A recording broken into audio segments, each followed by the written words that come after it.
ASEAN, the Association of Southeast Asian Nations, has become central not only to India's foreign policy, but to any nation with their eyes set on securing some influence in the Indo-Pacific arena. The ASEAN countries have successfully established themselves as economic and political forces to be reckoned with. They've done so by expertly leveraging the unique geographic positionality that gives them a huge advantage in today's geopolitical landscape. The China factor becomes an important geopolitical question now. How does China exercise influence in this key strategic region? Is geoeconomics the only factor at play here? Or is there something more to the relationship the island nations maintain with China? Historically, China considered ASEAN as an instrument designed to encircle China, and therefore kept a safe distance from the regional body. As China began to develop economically under Deng Xiaoping in the 1980s, harboring global ambitions, it realized that it needed to first achieve dominance regionally, closer to home.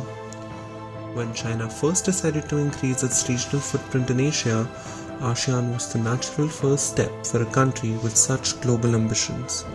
In 1991, ASEAN and China began a dialogue process, and in 1996, China became a full dialogue partner of the regional body. As the financial crisis hit Asia in 1997, China built trust with the Southeast Asian nations by not devaluing its global currency. It was also instrumental in providing relief aid through the IMF and other back channels to the affected countries, apart from providing the much-needed humanitarian aid. The same year saw the first informal ASEAN-China summit in Kuala Lumpur, during which the leaders of both sides decided to create a 21st century-oriented partnership for good neighborliness and mutual trust between ASEAN and China. China actively engaged itself in various ASEAN-led institutions, including the ASEAN Regional Forum, that's the ARF, the ASEAN Plus One, China, and the ASEAN Plus 3, China, Japan, and South Korea, as well as the East Asia Summit. China and ASEAN began the 21st century with active engagement. In 2003, China signed the Treaty of Amity and Cooperation in Southeast Asia, leading the way among all ASEAN's dialogue partners, upgrading the relationship between China and ASEAN to strategic partnership for peace and prosperity in the same year, and by 2005, 46 mechanisms at various levels in 16 fields, including 12 at the level of ministers, had already been established between ASEAN and China. In 2008, China sent its first ambassador to ASEAN, and in 2011, the ASEAN-China Center was established in Beijing. In 2012, China established its permanent mission in ASEAN. The second decade of the new century was marked by the anniversary celebrations of the Dialogue Partnership and the Strategic Partnership. President Xi Jinping, during his visits to Indonesia and Malaysia in 2013, spoke about a closer ASEAN-China community with a shared future and the Maritime Silk Road of the 21st century. A key domain in China's engagement with ASEAN is the component of non-traditional security. Following the devastating tsunami of 2004, China provided $80 million worth of assistance to the countries that suffered in this disaster.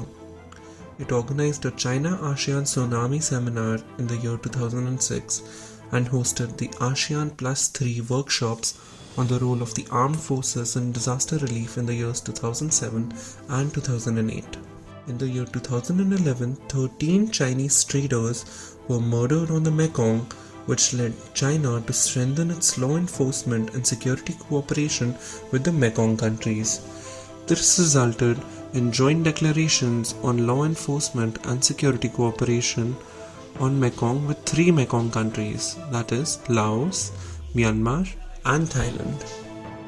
In the year 2016, China and ASEAN countries vowed to push for pragmatic law enforcement cooperation to better tackle security challenges and established a law enforcement college to train the police in these countries.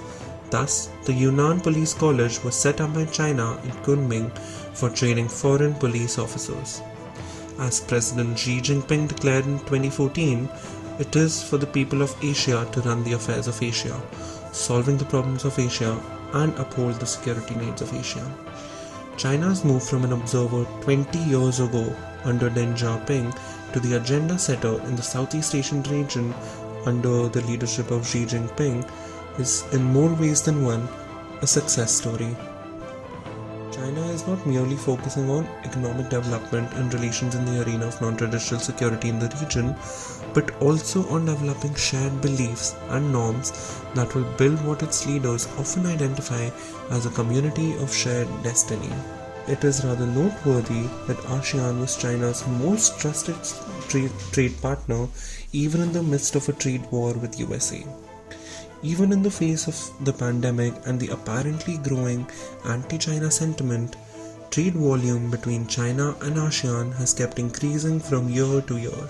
While most ASEAN countries like Thailand, Indonesia, Malaysia, Philippines, and Myanmar are rather careful in placing their trust on China, countries like Cambodia, Laos, and Brunei emerge as the biggest supporters embracing China's policies.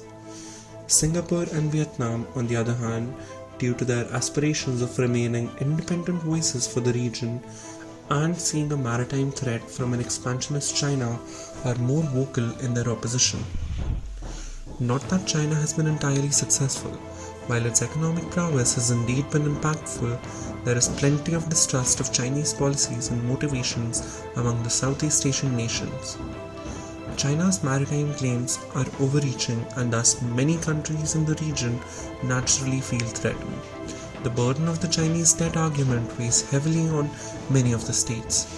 Owing to their own strategic fallacies and learning from the lessons of Ukraine, the Southeast Asian nations are not ready to outsource their security needs to just one player, that too an openly expansionist player who once threatened their own as well. For most, hedging remains their optimal strategy at this juncture. However, inasmuch as China may want to exclude other powers, primarily the United States of America, from the Southeast Asian theater, many would wish a strong and continuing role of US in the region. More importantly, many of the states have to negotiate with domestic public resentment over China and its activities, touching upon their domestic arena.